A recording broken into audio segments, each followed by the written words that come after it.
ভাই আপনাদের সাথে আমি কিছু কথা শেয়ার করতে চাই।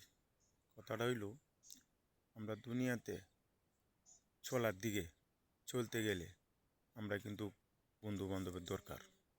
বন্ধু সে আমার বন্ধু, সে আমার বন্ধু, এটা অনেকে আমরা বলে যাই।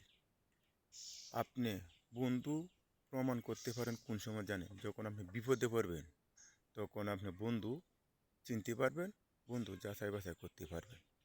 এটা কিন্তু দেখেন আপনি, আজকে আমি একটা বিপদে পড়ছি, যদি বিপদে পড়লে যদি আমার বন্ধু আমার পাশে থাকে, বন্ধু যদি আমার সাথে আমার আগায় আসে আমার বিপদের সময়, সে হইবে আমার বন্ধু।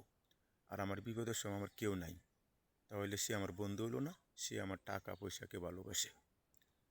আজকে মনে করেন আমি কোনো বশতভাবে আমি যে কোনো একটা কারণে আমি পুলিশে আমাকে ধরে নিয়ে গেছে, নিয়ে আমাকে জেলে দিয়েছে 6 মাস, 1 বছর আমি জেল কাটলাম, কিন্তু আমার বন্ধু বান্ধবরা জীবন আমার দেখতে আসলো না।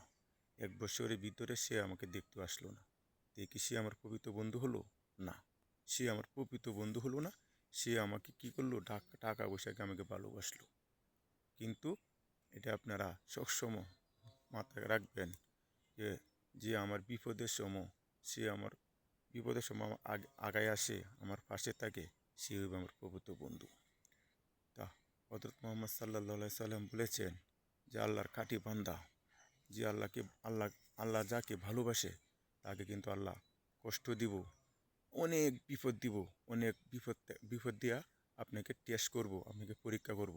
সেই পরীক্ষা যদি আপনি পাস করতে পারেন, তাহলে মরার পরে আপনি জান্নাত নসিব হবে।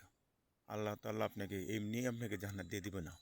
এটা জান্নাত বাপের ঘরের কলা না যে যাই আমি জান্নাত পাই ফেলবো।